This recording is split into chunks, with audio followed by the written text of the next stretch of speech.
que ce matin, tu repartes chargé de bénédictions. Alléluia. Tu repartes comme fils du royaume de Dieu.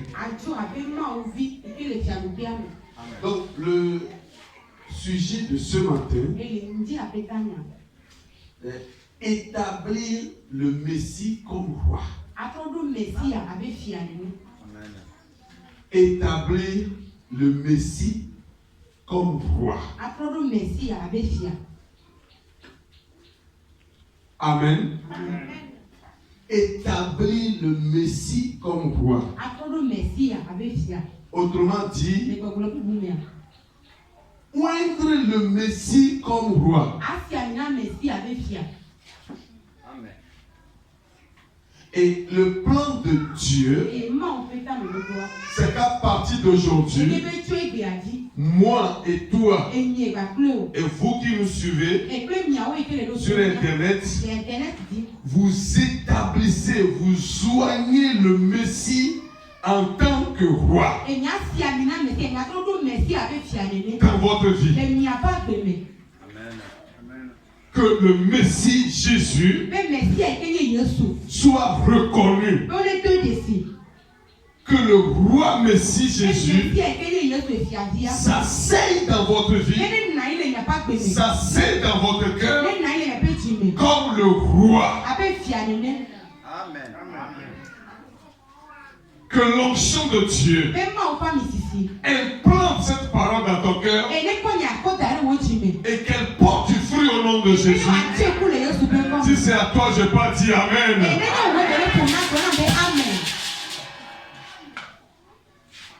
Nous sommes dans 1 Chronique, au chapitre 11, versets 1 à 3. 1 Chronique, chapitre 11, versets 1 à 3. Je lis la parole de Dieu au nom de Jésus. Tout Israël s'assembla auprès de David à Hébron, en disant: voici, nous sommes tes os et ta chair. Autrefois, déjà, même lorsque Saul était roi, c'était toi qui conduisais et qui ramenais Israël. L'Éternel, ton Dieu, t'a dit: tu paîtras mon peuple d'Israël, et tu seras le chef de mon peuple d'Israël. Ainsi, tous les anciens d'Israël vinrent auprès du roi à Hébron, et David fit alliance avec eux à Hébron devant l'Éternel. Ils oignirent David pour roi sur Israël, selon la parole de l'Éternel prononcée par Samuel. Amen. Amen. Tu n'as pas dit Amen avec foi. Dis Amen. Voilà. Alléluia. Amen. Il y a plusieurs onctions qu'on reçoit selon l'ancienne ou la nouvelle alliance. Et l'une des onctions, c'est l'onction royale. Et oindre une personne comme roi, c'est d'abord reconnaître la domination de la personne. Reconnaître quelqu'un comme roi, c'est se voir en ce quelqu'un. C'est partager l'identité, l'être de cette personne. Donc lorsque le peuple vient à David pour le reconnaître comme roi, pour l'oindre comme roi, c'est parce que le peuple voit en David celui qui est comme eux et celui qui a la même identité comme eux. C'est pour cela, celui qui reconnaîtra Jésus comme roi de sa vie se déclare d'avoir la même identité que Jésus. Et c'est ce que Dieu veut pour toi ce matin. Je dis, c'est ce que Dieu veut pour toi ce jour. Alléluia. Mon enseignement va être à 3 points. Le premier point, nous allons parler de David comme le roi sur tout Israël. Le deuxième point, nous allons parler de Jésus, fils de David, roi de toute la terre. Et troisièmement, nous allons faire une conclusion. Alléluia. Que Dieu bénisse cette parole dans tes oreilles. Que Dieu bénisse cette parole dans ton cœur. Que Dieu bénisse cette parole dans ta vie. Que la parole soit visible en toi au nom de Jésus. David, roi sur tout Israël. David, le roi sur tout Israël. David est le seul roi en Israël qui a reçu 3 onctions royales. C'est très intéressant de noter ça. David est le seul roi qui a reçu 3 onctions royales en Israël. Et pourquoi ça? Parce que au fur et à mesure que l'onction vienne, sa royauté s'étend, son règne s'étend sur ceux qui éloignent. Alléluia. D'abord, il a été oint par Samuel. Donc, la première personne en dehors de Dieu qui reconnaît que David est roi, c'est Samuel. Parce que c'est lui qui l'a oint. Et la Bible dit il l'a oint au milieu de ses frères, c'est-à-dire les frères de David. Mais ce ne sont pas les frères qui l'ont oint. C'est pourquoi les frères ne l'ont pas reconnu comme un roi. 1 Samuel 16, verset 13. Samuel prit la corne d'huile et loignit au milieu de ses frères. L'esprit de l'Éternel saisit David. À partir de ce jour et dans la suite. Donc, il a reçu l'onction de puissants prophètes. Et l'Esprit de Dieu le saisit, se manifeste sur lui. Au milieu de ses frères. Mais les frères ne l'ont pas reçu. Les frères ne l'ont pas accepté comme roi. 1 Samuel 17, verset 28. 1 Samuel 17, verset 28. Eliab, son frère aîné, il avait entendu parler à ces hommes, fut enflammé de colère contre David. Si tu reconnais quelqu'un comme roi, tu peux te mettre en colère contre lui. Vous voyez que les frères même ne l'ont pas reconnu, ne l'ont pas accepté comme roi sur eux.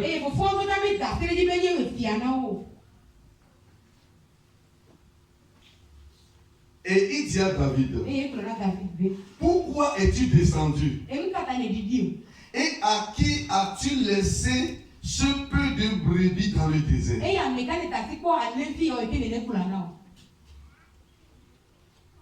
C'est pour voir la bataille que tu es descendu ici. C'est-à-dire, toi David,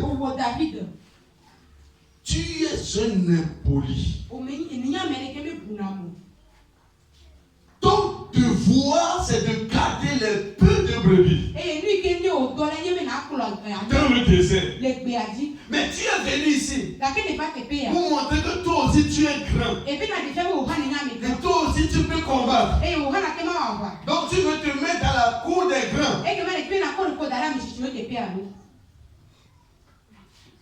Parce qu'il ne le reconnaît pas. Comme tant que vous ne coignez pas quelqu'un,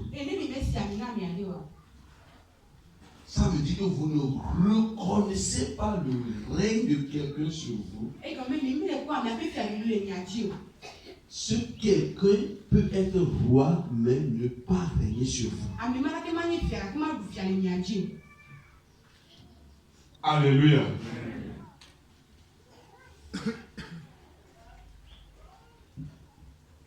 Maintenant, ça veut dire que l'onction, c'est-à-dire le règne de David, jusqu'à ce moment, était seulement sur une seule personne. Sur Samuel. Dans 1 Samuel au chapitre 22, versets 1 à 2. 1 Samuel chapitre 22, versets 1 à 2. Vous êtes avec moi? Est-ce que vous êtes avec moi? 1 Samuel chapitre 22, verset 1 à 2. David partit de là et se sauva dans la caverne d'Adullam. Ses frères et toute la maison de son père l'a pris. Et ils descendirent vers lui. Tous ceux qui se trouvaient dans la détresse, qui avaient des créanciers ou qui étaient mécontents, se rassemblèrent auprès de lui et il devint leur chef. Ainsi se joignit à lui environ 400 hommes. Alléluia. La Bible dit David a été un roi. En hébreu, Mélek. Ça veut dire celui qui est souverain. Mais ici, il est devenu un chef. En hébreu, Sar, qui veut dire un souverain. Un simple souverain. Et non un roi. Et il est devenu le chef du clan, c'est-à-dire d'une famille. Et non le roi sur une tribu d'Israël. Ce sont ceux qui sont mécontents du comportement de Saul. Ceux qui avaient des créanciers. Regarde tout fait. Les créanciers. Ceux qui ont emprunté. Et doivent payer non pas d'argent. Les malades. Ceux-là se sont joints aux frères et à la famille de David.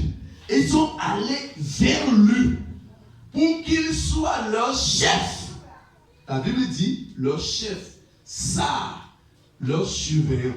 Et Bible a problème à mieux que tout comme que le tout là. Oh, il va avoir des cas après David peut faut et oh il va on y fia. Voilà et David dit.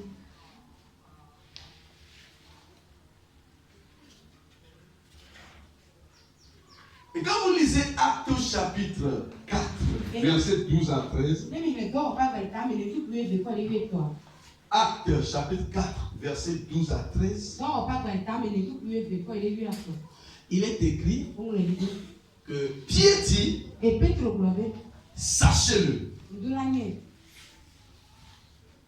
n'y a aucun autre nom qui nous a été donné sous le ciel. Aucun nom n'a été donné aux hommes sous le ciel. Par qui nous devons être sauvés. Sous le ciel. Le seul qui a autorité de sauver. Dieu dit que c'est Jésus. Et la Bible dit que les gens étaient étonnés de ce qu'il dit là. Parce que tout le monde sait qu'il est un homme sans peuple, sans connaissance. Il n'a pas été instruit. Et on le reconnaît comme étant avec Jésus. C'est-à-dire que quand Jésus est venu, en tant que le Messie promis à Israël, et le sauveur pour l'humanité, seuls ceux qui ne sont pas instruits l'ont accepté. Les malades qu'il guérissait. Donc, ce sont les malades qui venaient à lui. Les gens de basse peuple. Qu'on appelle les populaces. C'est-à-dire les gens de bas dans le peuple. Ce sont ces gens qui l'ont reconnu. Les dirigeants d'Israël l'ont refusé. L'armée israélienne l'a refusé. Le peuple d'Israël l'a refusé. Seuls les malades, seuls les créanciers, c'est-à-dire ceux qui se rendent compte vite qu'ils ont une dette envers Dieu. Pourtant, il est roi depuis l'éternité. Mais seulement les malades. Si quelqu'un vient à lui, la Bible dit transporter le malade pour toucher Jésus.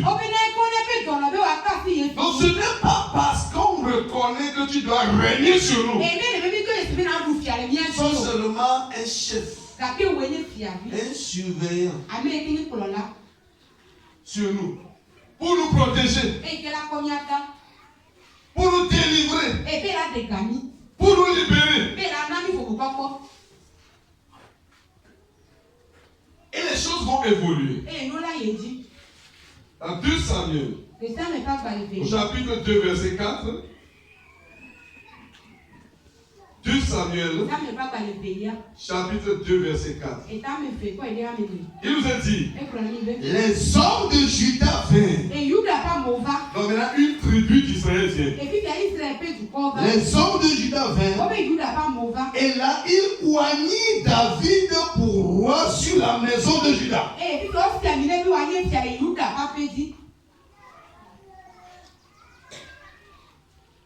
Or, David est roi et loin pour être roi sur tout Israël. Mais vous voyez que ça a quitté Samuel. Ça revient à sa famille et les malades, les créanciers. Maintenant, la tribu de Juda vient pour loindre. Est-ce que l'onction de Samuel n'a pas de force, n'existe pas? C'est-à-dire qu'ils sont venus faire une cérémonie montrant à David que nous acceptons que toi, tu sois roi sur nous. Nous avons dit que tout Israël s'assembla maintenant auprès de David à Hébron. Écoute bien. Il dit, le verset 1 dit, il s'assembla auprès de David. Verset 3 dit, tous les anciens vinrent auprès du roi. Donc ça veut dire que dès le départ, il n'est pas reconnu comme roi. Malgré qu'il a été un roi, il n'est pas reconnu roi. Alléluia. Je veux que le Seigneur vous amène dans la profondeur de ce message. Il a été oué par le prophète roi. Mais jusqu'alors, il n'est pas reconnu roi sur le peuple. Parce que pour être roi, pour régner, il faut un public, un peuple pour te reconnaître comme roi. Sinon, tu peux recevoir l'onction. L'Esprit de Dieu peut être sur toi. L'Esprit de Dieu peut se manifester à travers toi. Mais si le peuple ne te reconnaît pas comme roi sur lui, ta souveraineté ne peut pas être en action. Ta souveraineté ne peut pas être valable. Ça veut dire que pour être roi, pour vivre comme roi, Dieu te oigne roi et le peuple te valide comme roi. Je vais répéter ça.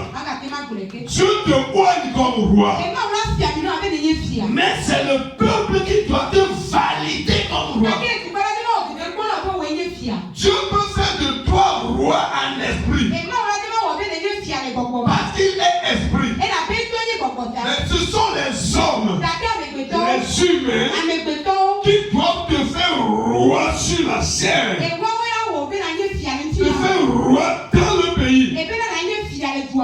David qui a reçu l'onction divine n'est pas reconnu dans le peuple comme roi. Alléluia. Il n'est pas reconnu comme roi. Ça a commencé par Samuel. Après ça, c'est quand sur ses frères, les malades, les criants, les mécontents.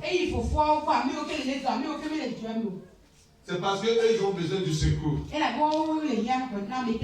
C'est pourquoi ils ne se joignent pas à lui comme roi, mais se joignent à lui comme chef. C'est-à-dire un simple dirigeant de clan, de famille. Et par la suite, la tribu de Juda est allée loin, le reconnaître maintenant comme roi. Et plus tard, tout Israël est allé le reconnaître comme roi. Donc c'est à partir de ce moment que David peut être roi d'Israël. Alléluia.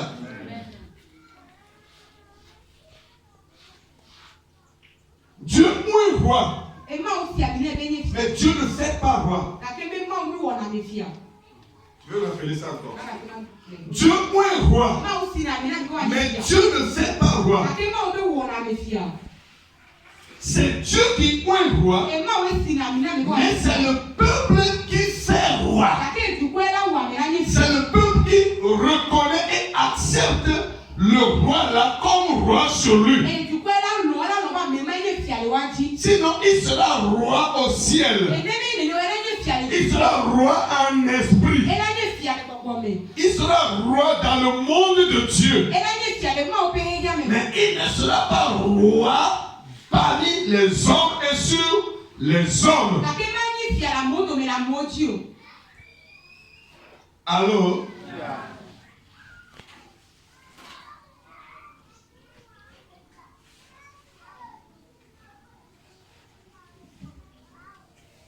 maintenant, revenons au deuxième point. Jésus, fils de David, roi de toute la terre.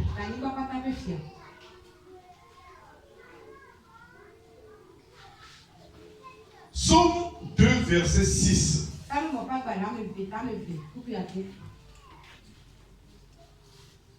Psaume 2, verset 6.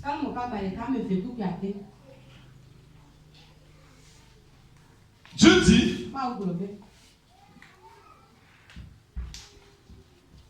c'est moi qui ai oint mon roi sur ma montagne sainte.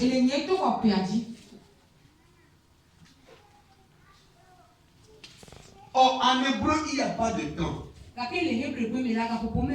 En hébreu biblique, il n'y a pas de temps. Il n'y a pas de passé, présent, futur. Ça veut dire que ce qu'on dit dans le présent peut être compris dans le passé. Donc quand Dieu dit c'est moi qui ai oué mon roi, on peut le dire c'est moi qui avais oué mon roi. Ou encore c'est moi qui oindra mon roi. Ce qui veut dire que le roi que Dieu a oint a été oint éternellement. Il est oint éternellement. Avant la fondation du monde, pendant la fondation du monde et après la fondation du monde, il est oint roi sur la montagne sainte. En Israël, c'est la montagne de Sion. C'est la montagne, c'est-à-dire en hébreu, en Israël. En Israël, c'est la montagne de Sion. Mais dans la nouvelle alliance, c'est l'église. Donc, Dieu a oint Jésus. Dieu a marché, c'est-à-dire a rendu Jésus Christ sur l'église. Sur toute la terre. Ça veut dire que Jésus doit régner à partir de l'église sur toute la chair.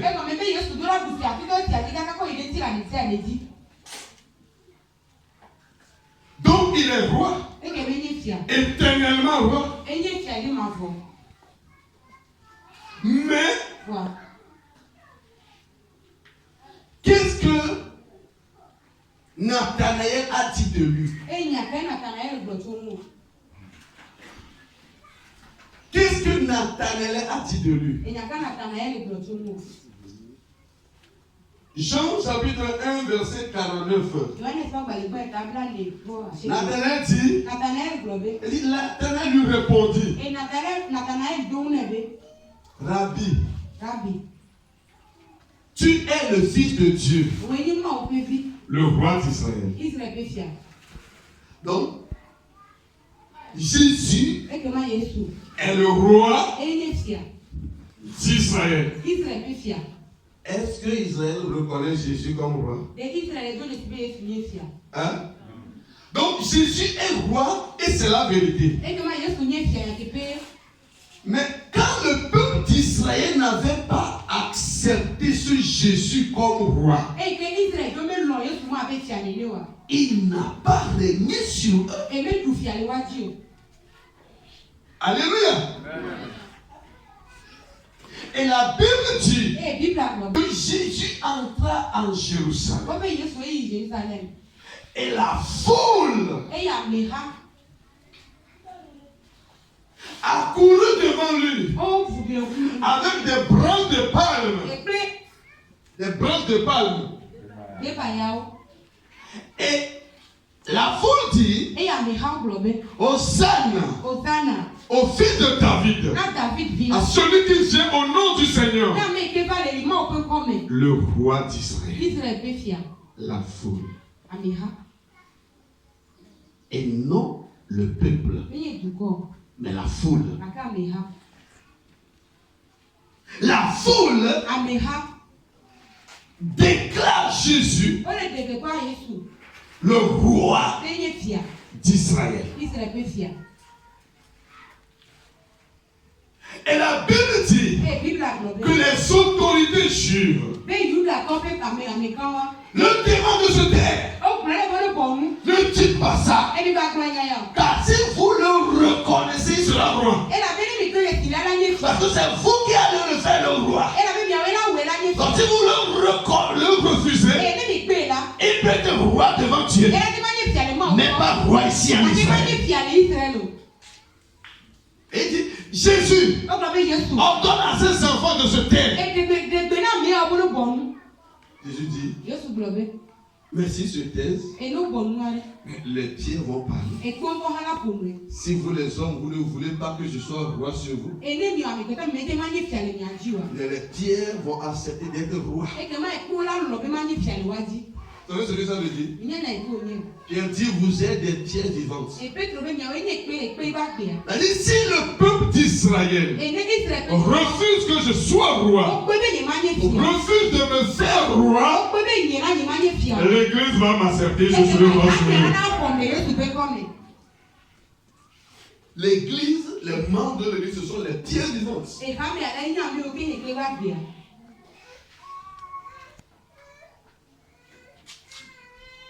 Et nous comprenons tout de suite que tant que quelqu'un n'accepte pas Jésus comme roi, malgré que Jésus soit roi, il ne sera pas roi dans la vie de celui qui l'a reçu.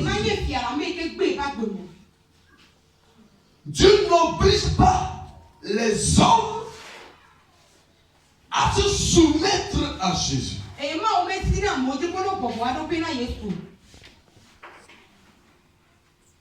Si tu n'acceptes pas Jésus comme roi, il est roi, mais il ne sera pas roi sur toi. Tu peux dire, Jésus est roi, Jésus est roi. Mais si tu ne l'acceptes pas, si tu ne loignes pas, il ne sera pas roi sur toi.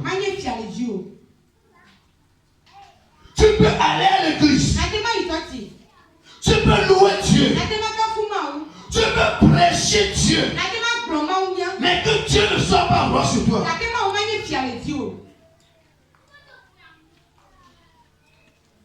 Tu peux dire que Dieu t'a envoyé. Tu peux dire que toi tu es membre de l'église missionnaire Christ de vie.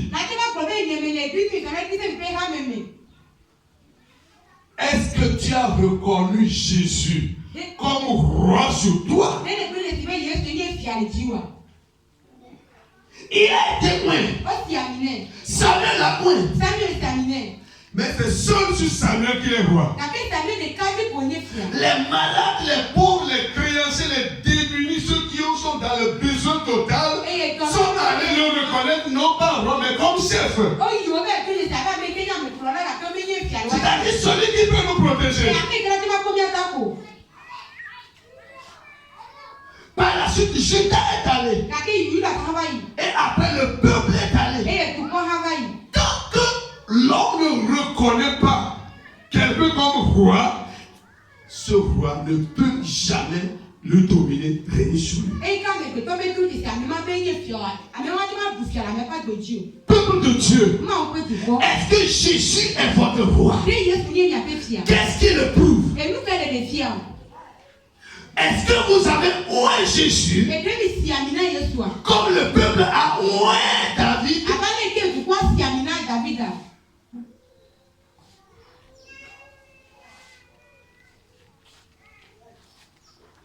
Lorsque nous devons être sauvés, Paul nous dit dans Romains chapitre 10, il dit, si nous croyons dans notre cœur que Dieu l'a ressuscité des morts, et si nous confessons et si nous confessons le Seigneur Jésus, confessez qui? Confessez qui? Il est très intéressant de noter. Alléluia. Que le Seigneur vous aide. Il est parti. Si nous confessons le Sauveur Jésus, on va comprendre. Amedela Yesu. Et si nous confessons le Seigneur qui est le Sauveur.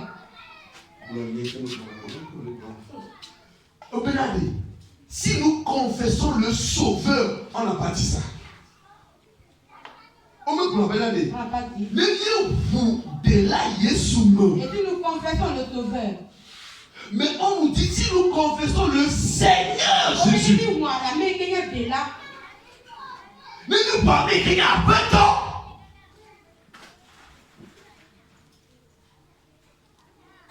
Tu sais pourquoi je suis cambré comme ça? Parce qu'on nous a toujours menti disant tu confesses Jésus comme Seigneur Sauveur. Donc cette parole est dans notre tête. C'est ça le problème. L'Écriture n'a jamais dit si nous confessons le Sauveur. L'Écriture n'a jamais dit ça. Mais de confesser le Seigneur Jésus. C'est-à-dire, nous devons reconnaître, nous devons accepter, nous devons oindre Jésus comme notre Seigneur. Celui qui est le maître de notre vie. En grec, Kyrios. En hébreu, Adonai. Si nous confessons, si nous reconnaissons que notre maître, que notre dirigeant, que notre roi, c'est Jésus, nous serons sauvés. Pourquoi? Parce que dans la tradition juive, à partir de Psaume 51, les saints d'Israël sont arrivés à nous dire que si quelqu'un reconnaît Dieu comme Seigneur, alors Dieu peut pardonner ses péchés.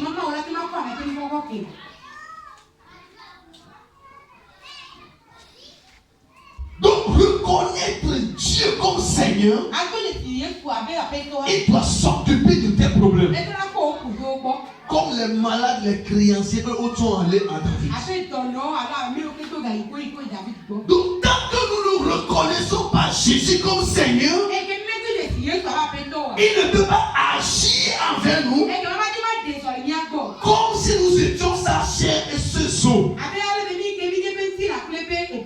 Le problème, bien aimé dans le Seigneur, c'est que nous acceptons tout, sauf laisser Jésus régner sur nous. Et comment nous pouvons dire que nous croyons en Jésus si nous ne le laissons pas régner sur nous?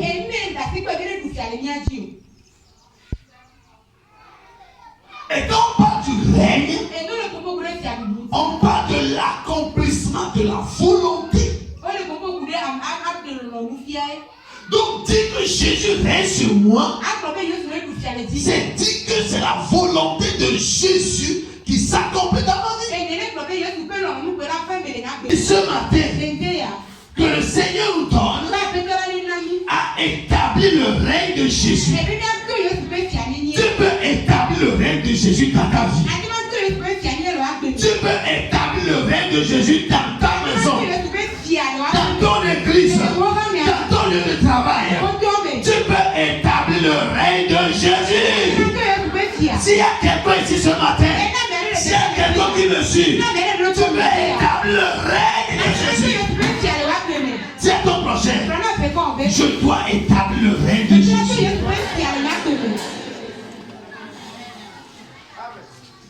Ce n'est pas une parole. Ce n'est pas une déclaration. C'est une confession.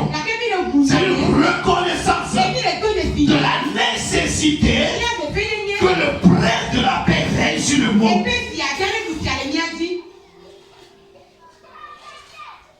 Elle veut où tu vas faire fier.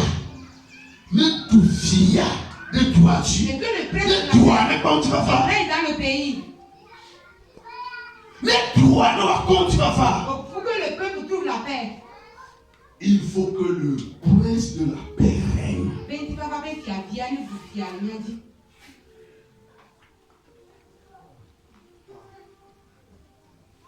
Quand vous priez, dites Père,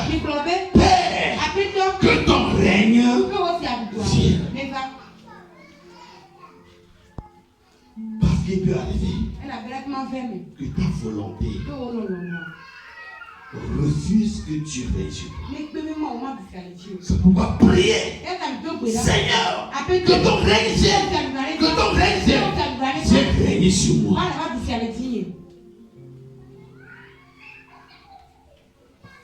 Oh my God. Il faut que Jésus règne. Il faut que Jésus règne. Et le pays est sur le fier. Il est le roi. Et il est fier. Tu n'iras pas à l'église comme les autres. Et Marie, toi, tu as fait À partir d'aujourd'hui, tu iras à l'église parce que tu reconnais être dans le royaume de Et Jésus-Christ. Marie, toi, tu as pas mis le mot au fait fier. Et le roi, Il est fier. c'est son devoir de te protéger. Et puis ton nom doit apporter. C'est son devoir de permettre que tu prospères. Et puis toi, il doit. C'est lui son travail. Et il a fait toi. Ce n'est pas ton travail. Mais il est au dos. C'est à lui de te faire prospérer. Et il doit l'amener à l'île. C'est au roi de veiller à la bénédiction et à la prospérité de son royaume. Et il est fier, il est de la côte, C'est pourquoi c'est Dieu qui bénit. Ou bien c'est nous qui nous bénissons. C'est Dieu qui bénit. Parce que c'est son travail. Que ton roi te bénisse au nom de Jésus. J'ai dit que ton roi te bénisse au nom de Jésus. Que ton roi te bénisse au nom de